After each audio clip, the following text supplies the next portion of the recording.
The Reolink Home Hub has been running at my home for a good week now, and it's time for a brief interim conclusion before I show you how the playback function works on this. The device works. What did I notice? The device was right here at my workstation. And I have to say, the volume is not noticeable. The device is absolutely silent. You can't hear anything? Besides the small blue LED, there is nothing else to see. I can hide the device somewhere in the corner. It simply doesn't bother me.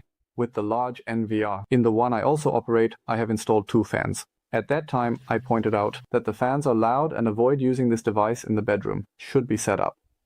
With the Reolink Home Hub, I can also place the device directly next to my setting up pillows.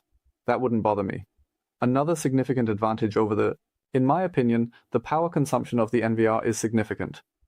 The NVR does draw quite a bit of power. Of course, there is a large hard drive inside, ideally even 3 hard drives. Here I have a small USB port. The power consumption is absolutely manageable at 10W and clearly lower than with the NVR.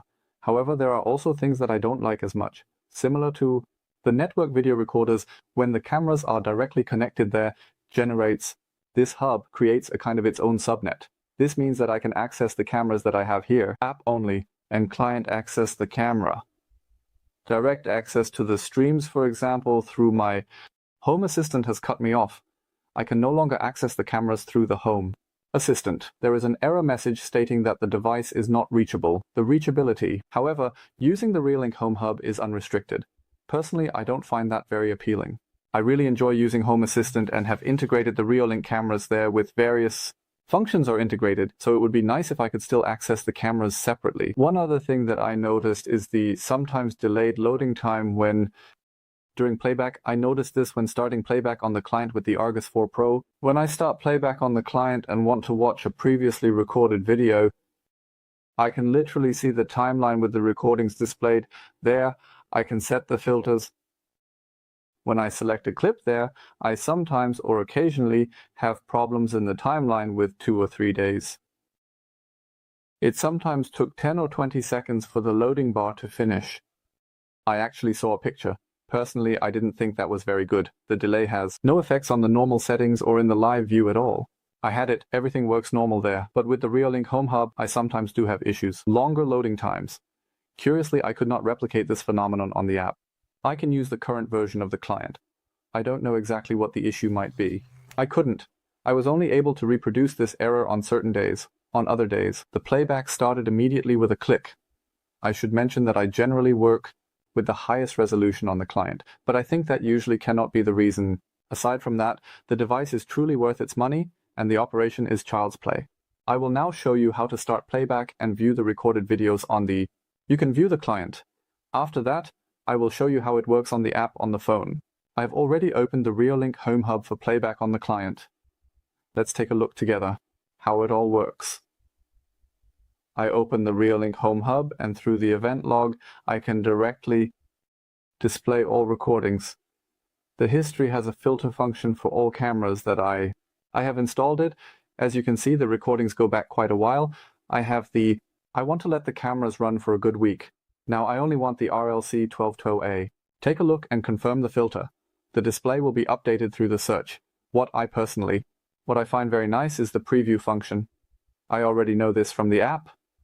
On the client, this has not been available until now. There was only the timeline. I can define event types and limit the selection, for example, to recognized individuals. You can see it here. I have already the new update installed on the Reolink Home Hub. Packages are now recognized. You can search through the search function. I further refine and narrow down the filter a bit more.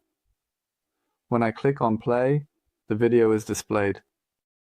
Another option to play back the recording is the classic function. I select my RLC 1212A camera on the left side and switch to the playback menu at the top. Then I jump into my timeline and the video plays immediately. Well, look. Here is a marten running across the screen. The animal is quite quickly. You can see the image quality. Everything in the background is very clearly recognizable. The video starts automatically when clicking on the corresponding markers, but what does the playback look like in the app on the phone out? I'll show you that now. For the recording on the phone, I switch with the Reolink app back to the overview of the Reolink Home Hub. I have the same functions here that I have already shown on the client. Here, I also have the option to view the event history. To select Similar to the functions as they were visible on the client on the PC, I also have an alarm overview for the individual cameras with the corresponding time. In my opinion, it is presented a bit more nicely in the app. You can see it, the preview. It works for all the streams I have on the screen. This means icon on the first. I can already see what movement is expected, which recording was triggered and what was it. The trigger? I think that is a very nice thing. I don't have to handle each video individually. Play to see what is there. With the filter, I can also adjust the date here, set the camera and the trigger type. When I now click on Done, I see the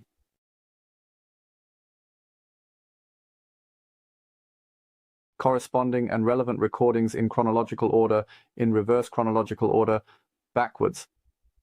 When I select the recording, I have it directly on my screen. There is the Martin again, the one that runs through the image. I really like it. I have to say, it is clear and easy to use. There it is now, standing right behind me, the Reolink Home Hub. In summary, I can say, I am satisfied. I am really satisfied with the device. The Reolink Home Hub is an excellent addition for anyone looking to manage their cameras centrally. Manage and store the recordings. The setup is simple. The performance impressed me. Convinced. And finally, cameras like the Argus 4 Pro can be optimally used with external storage. The alarm function and the selection of the siren are an additional plus for those who want that. For me, that is not relevant. The small Reolink Home Hub disappears immediately in my server cabinet where no one notices. Much more important to me is the range of features on the mobile phone and on the client on my computer. And I am quite satisfied with that. My NVR has more space. The RLN36 NVR holds 3 hard drives with a total of accommodate approximately 48 terabytes and manage 36 channels. This device stores 1 terabyte with the two 512GB SD cards and can manage 8 cameras. But for all of you out there, for those who don't need a giant monster in the basement to manage 36 cameras, this device is truly a sensible alternative. Speaking of alternatives, the links to the Reolink Home Hub and the others. You can find suitable products in the description below the video. Please support my channel. If you want to get one of these, buy it through my affiliate link, the same price for you and a small commission for me. I hope you enjoyed my video. Give me a like and the thumbs up. This helps me and my channel grow. If you want to see more from me, click the subscribe button below the video. I would be thrilled if you shared your thoughts, your reviews, your comments on this device and also on the other Reolink products below You can write in the comments section, then we can exchange ideas and support each other. At this point, I am already done with the presentation of the Reolink Home Hub. I hope you enjoyed it. We'll see you in the next video. Take care. Until then, bye.